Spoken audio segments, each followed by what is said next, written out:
John Harbaugh took two different approaches when talking about his coordinators on Monday. And honestly, both of them were wrong. We talk about why coming up next on Locked On Ravens.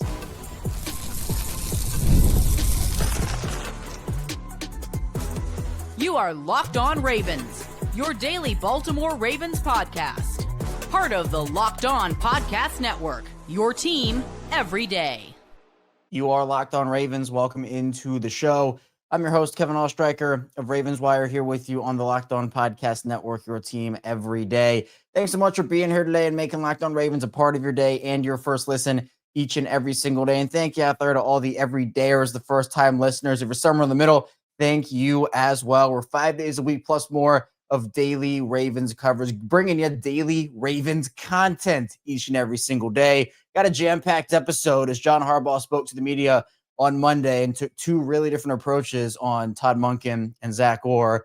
And in my opinion, both of them were wrong. So we'll talk about Monken in the first part of the show, Orr in the second part of the show. Then we'll dive into some Ravens injury updates. We got a couple of really big ones and honestly very unfortunate ones. We had an instant reaction episode yesterday reacting to the Nnamdi Madubuike devastating update, which we'll talk a little bit more about, obviously, in the final part of the show. And also dive into just more about the Kansas City game, do a little more analysis on that, and then try to turn the page to Houston because I think that's all you can do at this point. So again, thank you for being here today. Today's episode of Locked On Ravens is brought to you by FanDuel. Right now, new customers can bet just $5, and if your bet wins, you'll get $300 in bonus bets to use across the app. Let's dive into Todd Monken here and John Harbaugh's messaging. Now, I actually want to take it back, not to yesterday, but to 2 days ago after the game, like straight after the game happened, John Harbaugh's post-game press conference. I wanted to see how it played out. So I was going to talk about this in more detail on yesterday's show. We had the show about the Ravens leaders being exposed in that report.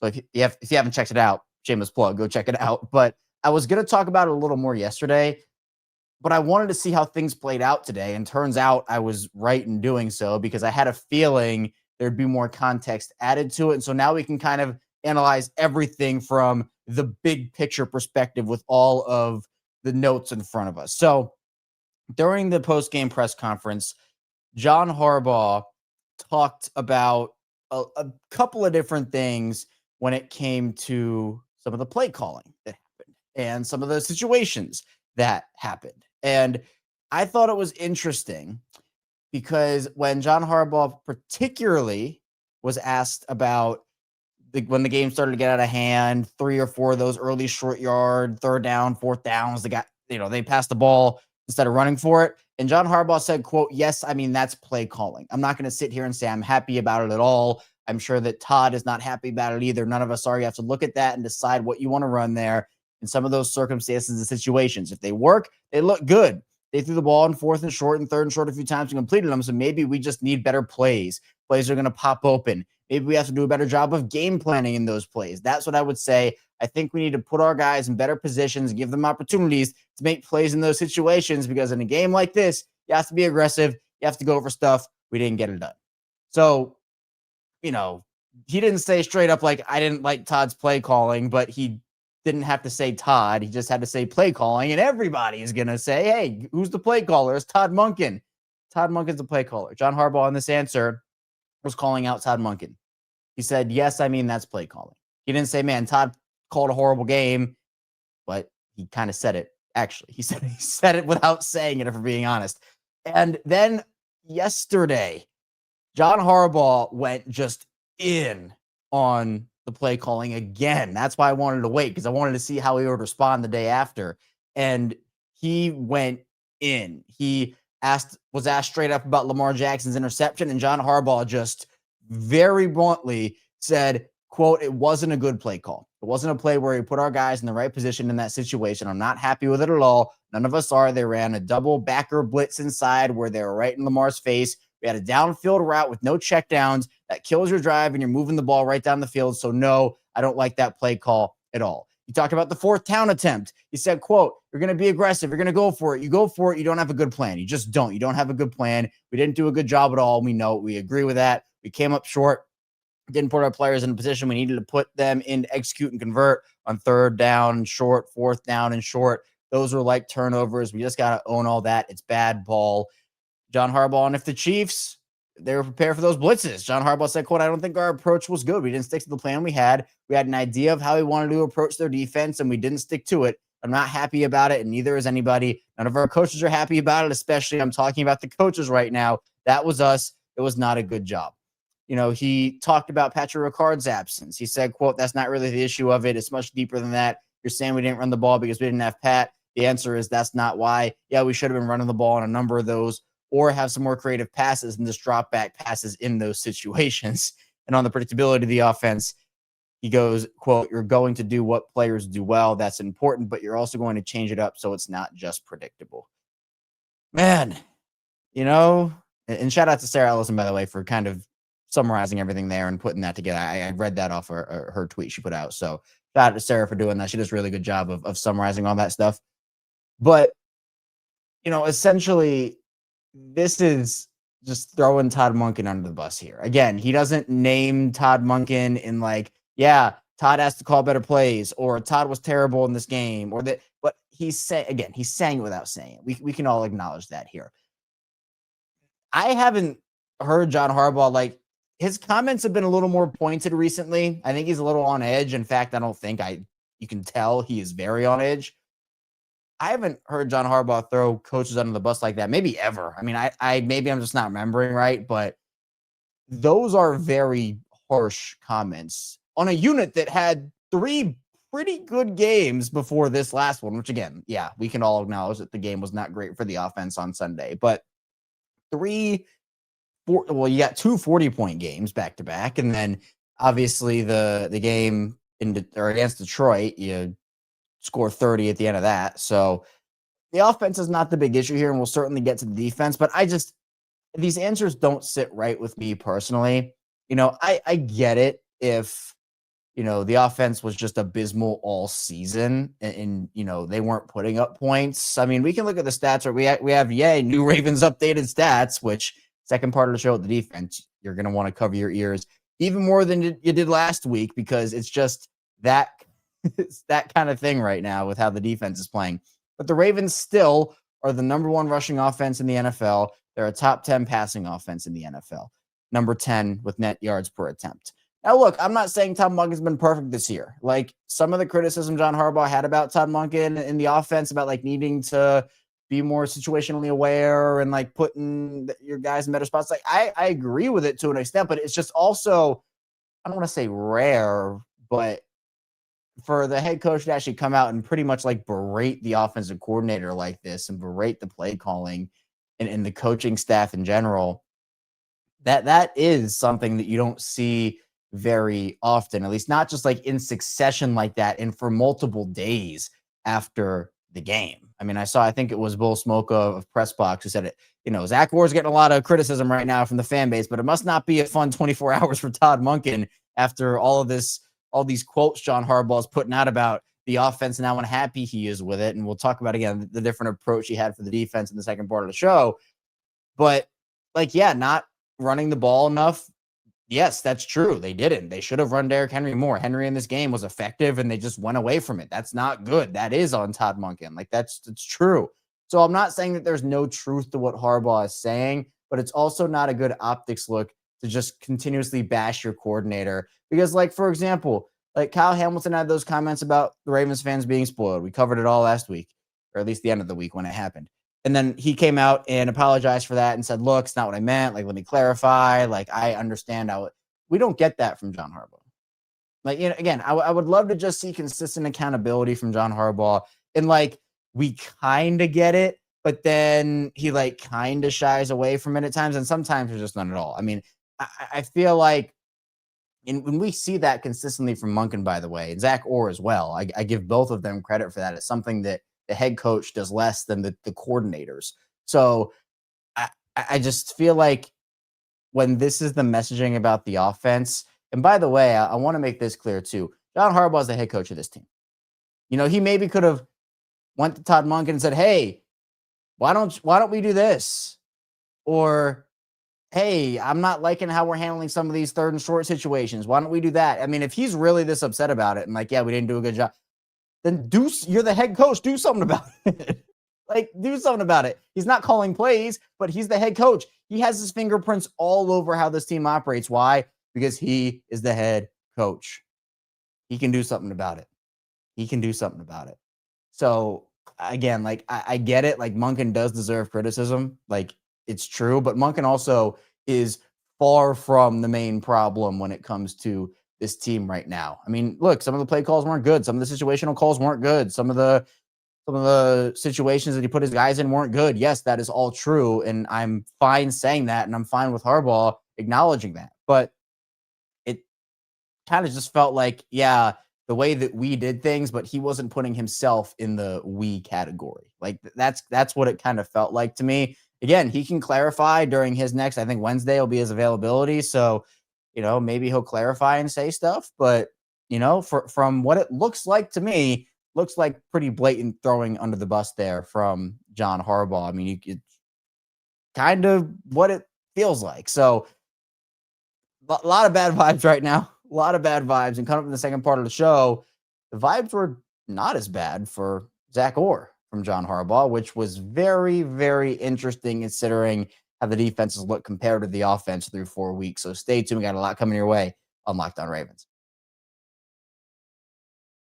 First, the show is brought to you by Mizzen in Maine. You know the saying, look good, feel good. The problem is that most dress clothes only check one of those boxes. They look sharp, but feel stiff, hot, and high maintenance. That's why there's Mizzen in Maine. Mizzen in Maine makes classic menswear with performance fabric, so it's effortless to look sharp and feel comfortable. They actually invented the performance fabric dress shirt over 10 years ago, and they've perfected it ever since. And I've actually worn Mizzen in Maine. It's actually been a staple in me and my family's life for what feels like forever now, and I cannot recommend it enough. The shirts are super stretchy, they're moisture wicking, wrinkle resistant, and machine washable. There's no ironing, no dry cleaning, and I love you can go from the office to dinner or even out on the golf course and still feel comfortable all day. Right now, Mizzen in Maine is offering our listeners 20% off your first purchase at mizzeninmaine.com with promo code LOCKEDONNFL20. That's Mizzen, spelled M-I-Z-Z-E-N, in Maine, MAIN.com, promo code LOCKEDONNFL20 for 20% off.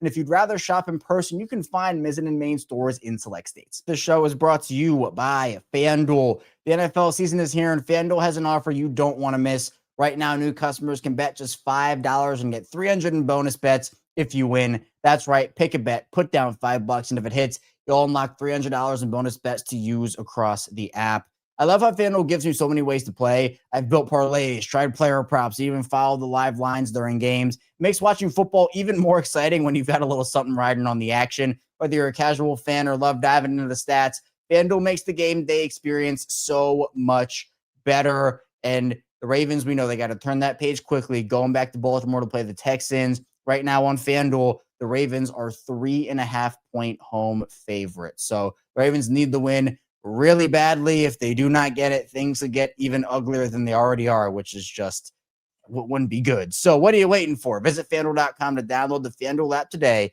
and get started. Moving right along on Locked On Ravens, Kevin Oestreicher still here with you talking Ravens football. Really appreciate all the support here on the channel and on the show. We just hit 15,000 subscribers on the video side of things. And then on the audio side of things, we're continuing to grow that each and every single day. So hit the like and subscribe button in video form and follow along in audio form. It's the same show, both audio and video. 5 days a week again, plus more Ravens coverage and content. So the regular show here Monday through Friday, 6 a.m. Eastern time. We got Locked On Ravens watch-alongs where we react live to every single play during games. We got the instant reaction shows, breaking news shows, Locked On Ravens squad show twice a week on Wednesdays and after games with myself, former Ravens receiver Kadri Ismail, and Sam Njoku. We got bonus episodes on the weekends. Lots of Ravens content coverage. Now, let's continue covering the Ravens here by talking about not what John Harbaugh had to say about Todd Monken, but rather Zach Orr. A very different vibe shift, in my opinion, from the offense to the defense. And look, that's kind of been it. Like, the defense has been bad for 4 games. Technically, I guess 3.5 because the Browns, defense kind of tightened up in that game. So technically, like 3.25, I'll give them 3.25 games they've been bad for.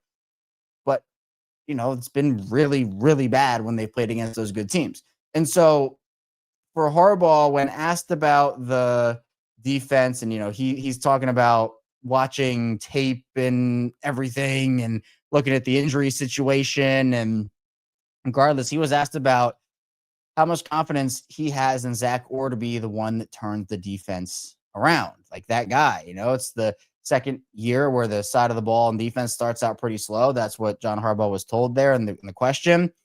And instead of kind of going in and like, not putting our guys in the right positions, like not, that everything we talked about with Todd Monken in the first part of the show, John Harbaugh says, quote, "I have confidence in all our guys, including Zach, our players, our coaches, and I watch our guys every day. I watch how they work. I watch how well they coach. I'm in meetings. I watch the meetings. I know the schemes that we're running. I know the soundness of what we're doing. I understand what we're up against from week to week and play to play, even in this game." And talked about how it was a challenging game against the Chiefs. And he said, complimentary football-wise, the defense was put in some tough spots, field position-wise for sure, and I think that has something to do with it. We got some stops early in the red zone with some short fields. Then we didn't play as well in the red zone. They made a couple plays in there that they ended up getting touchdowns on. That's what you do. You believe in your people, and we have really good people and good players. He says he thought a lot of young guys stepped up, but then he says, when I watched the tape, I felt better watching the tape. I can tell you I felt a lot better watching the tape than I did standing on the sideline watching the game. I felt like there was a lot of really good play going on, and I think the things that were issues were very definable and also sometimes a result of some really tight play being made by them in some situations. So those are the plays that we have to start making, get some turnovers, knock some balls loose. They said he thought Pat Mahomes did a really good job of getting the ball out a few times. Says they have to get healthy. And he said, let's go play some good defense. What? What is this vibe shift? What is this vibe shift from the offensive side of the ball to the defensive side of the ball? And, literally what I think summarizes this entire thing is he was asked about kind of the play hasn't been up to the usual standard of the Ravens at this point. And he said, quote, offensively in the first half, second, third, and fourth series were the series that kind of dictated the game for us, put our defense in a couple of tight spots. And those are situations where if we operate better, we score points, it's a completely different game. So, look, if anyone deserves to get blasted or ripped into from John Harbaugh, it is Zach Orr. Like if there's one of those two coordinators, it is Zach Orr. I don't think that the approach here from either side was good from John Harbaugh, just going in on the unit that's been actually good for like over half the season for them so far versus the unit that's been really bad for about 3/4 of it. And I get they're banged up on that side of the ball. I'm not using that as an excuse because I don't use it as an excuse for any team. We're sitting here saying, oh, look, the Bengals are injured. They still have to win games, though, with Joe Burrow. And look at that. Their whole defense is banged up and everything. And Joe Burrow, you got to win games. We have to keep the same energy with the Ravens. Like, we just do. Because I use that energy for every team. So I'm not going to just switch up because it's the Ravens. Injuries are not an excuse. It's just not. And so when you're talking about, oh, the approach isn't good for the offense and, this, that, and the other, and just going in on Todd Monken and the offense here, and then to turn around and say, oh, well, yeah, the defense, like, let's go play some good defense. Like, I've watching the tape, I felt a lot better than that's a crazy shift. And even if he was talking from a general perspective, like, I don't know what tape he was watching. I don't know what tape he was watching. But that's the same thing John Harbaugh says every week, so I'm not necessarily surprised there. And if you want to really get into the nitty-gritty of the stats, which, again, if you want to cover your ears, I don't blame you. This Ravens defense right now is worst defense in the league at giving up points. They are the second worst defense in the league at giving up yards. They are the second worst defense in the league at giving up first downs. They are the second worst defense in the league at total passing yards given up. They are the second worst defense in the league at total rushing touchdown allowed. They are the fourth worst defense at giving up passing touchdowns. Conversion-wise, they are 28th in the league at red zone percentage. They are 24th in the league at third down percentage. They are 27th in the league at fourth down percentage. They are 24th in the league in rushing yards per attempt given up. They are 21st in the league in pass yards per attempt given up. They are 30th in the league in points per drive. This is a horrible unit. It is horrible. If there's a unit that deserves to be criticized, it is that unit. It is that unit. Now, Sure, the Ravens offense, we can criticize, Lamar didn't have a great game on Sunday. Like, we can all acknowledge that and say that, the offense wasn't great on Sunday. Yes. But why is there an energy shift for a defensive unit that has been so much worse than your offense over the course of this season so far? If the defense had stepped up over the first week 1 and week 3, the Ravens, even if they just played average defense in week 1 and week 3, Ravens are 3-1 right now. They're 3-1 right now. And again, it's hard to put it on one unit or hard to put it on one person. I don't do that here. But why is there this like, oh yeah, like let's go defense, and then for offense is like, yeah, nah, that's really bad, really bad. I don't get that. I personally don't. So very interesting press conference there from John Harbaugh. And look, again, some of the things like he said were accurate about like Derrick Henry on offense and defense needing to force more turnovers. Like, it's not that what he was saying was completely wrong. It's kind of how he was saying it and the things that were sprinkled in. And that to me is kind of where they are as a team right now. It just feels like the entire messaging is off right now. Vibes are really bad right now. I mean, this whole press conference, John Harbaugh is just absolutely dejected, which, was the right, like I didn't expect him to be all chipper. So they need to fix things and fix things fast because it is spiraling and the pressure is absolutely on. And coming up in the final part of the show, we'll dive into Ravens injury updates. We'll talk about that Chiefs game a little more and a lot more coming up on Locked On Ravens. First, this show is brought to you by Rugiet. Guys, you've probably heard of Viagra or Cialis. Maybe you've even tried them. But if you're looking for something beyond the usual pill, it's time to meet Rugiet Go Long. That's exactly where Rugiet Go Long comes in. This isn't just another ED pill. It's a total game changer for confidence. Go Long combines 2 doctor-trusted medications in one dual-action formula. The effects can last up to 36 hours. And the process is simple. Connect with a board-certified doctor 100% online. And if prescribed, your treatment ships discreetly right to your door. Ready to level up your confidence in the bedroom? Head to rugiet.com and use promo code LOCKEDONNFL for 15% off your first order. That's rugiet.com, promo code LOCKEDONNFL. Make sure to use our code so they know we sent you.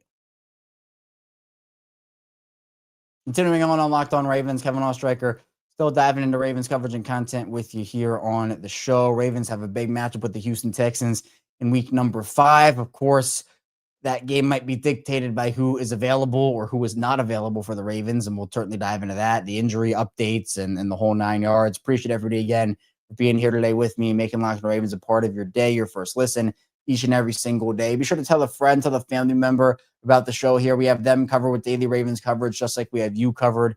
And also you can follow me on social media at KSTrekker34 on Twitter, Instagram, TikTok, and the whole 9 yards over there. So let's dive into the injury updates here. Again, nothing really good to report, especially with Nnamdi Madubuike. That situation just really somber. John Harbaugh saying that Nnamdi Madubuike is going to go on season-ending injured reserve. That's the injured reserve that it's been designated for him now. He already was on injured reserve, but we didn't know if it was short-term or long-term. Obviously, now we know what is long-term. And he was asked about not just about his out for the season, but hey, what about the long-term prognosis here? Could he return next year? Is his career in jeopardy? And John Harbaugh essentially said that's something that Nnamdi himself needs to address with everybody on his own time. So he can't speak for him and he wouldn't want to. So he said that he might still be getting information on that, but he essentially left that for him to answer.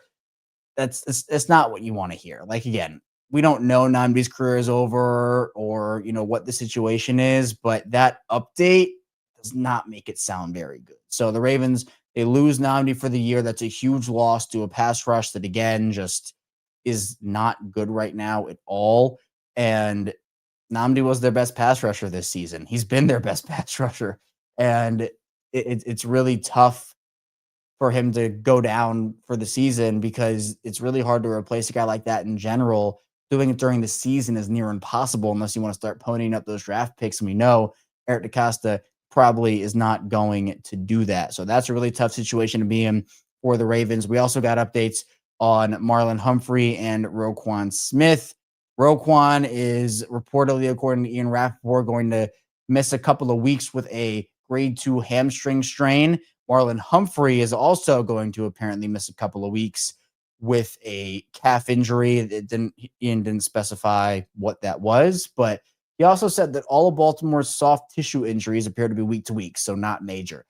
That probably means Lamar is week to week. We didn't get an update on Lamar. John Harbaugh did say that Lamar could not have entered the game if he wanted to, and the game was closer. So there was a lot of conversation and speculation that Lamar quit on the team, which, again, I never really bought in the first place. And I think it would have been irresponsible for me to even talk about that without evidence. So I don't think he did that.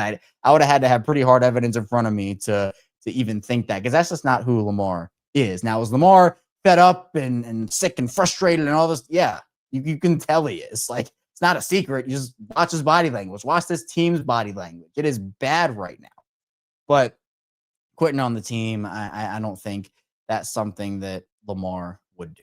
But we'll see how that hamstring injury ends up working out. Hopefully he'll be able to be back this week for Houston, but we know that hamstring injuries can sometimes be tricky.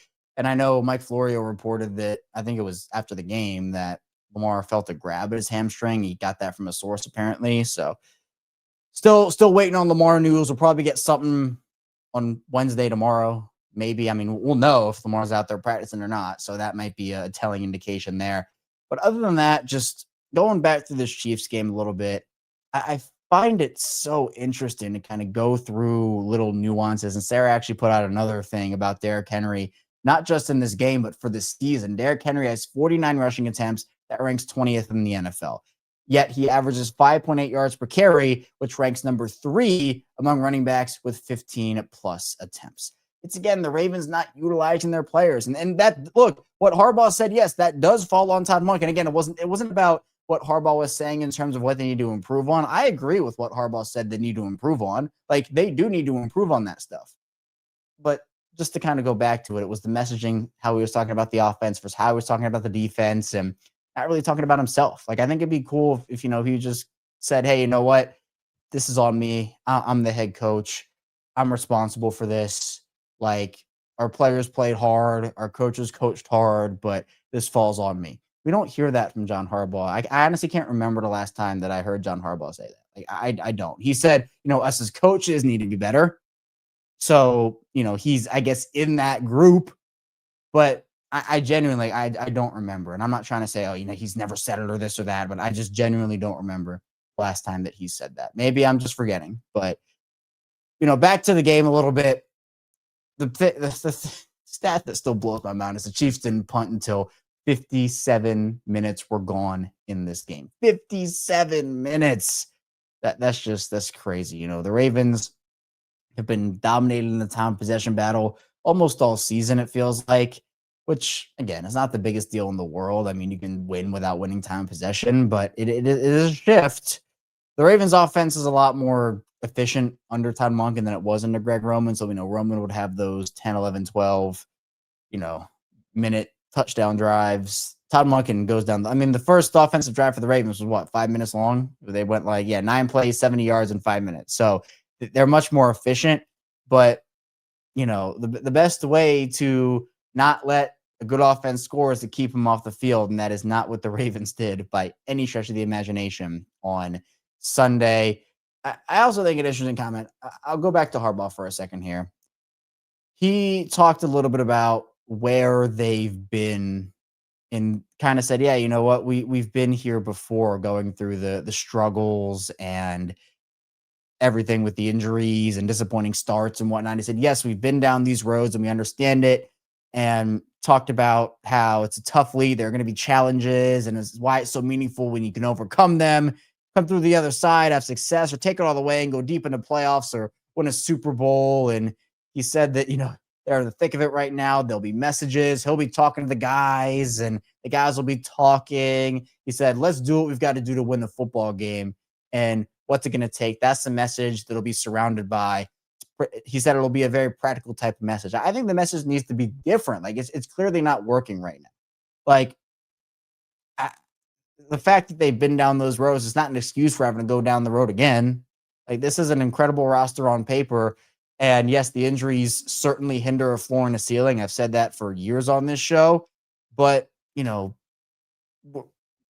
doesn't matter with the injury situation. Doesn't matter with all that. Like, you can't keep wasting opportunities, and they certainly have wasted a lot over the last couple of years. So we'll see how the Ravens respond to this. They have to come out with fire and passion. I don't know, like, they're gonna play hard, but it'll be a lot of new faces. We're gonna see how it all looks. I don't know how it's gonna look, but hey, that's what we're here to find out, right? That's what we're here to find out. So that's all I have here today on Locked On Ravens. Thank you so much for tuning into the show. We'll be back here tomorrow talking more Ravens football with you, diving into more daily Ravens content and coverage. So be sure on the way out, hit the like and subscribe button in video form, follow along and subscribe in audio form, and I will see you right back here soon on Locked On Ravens.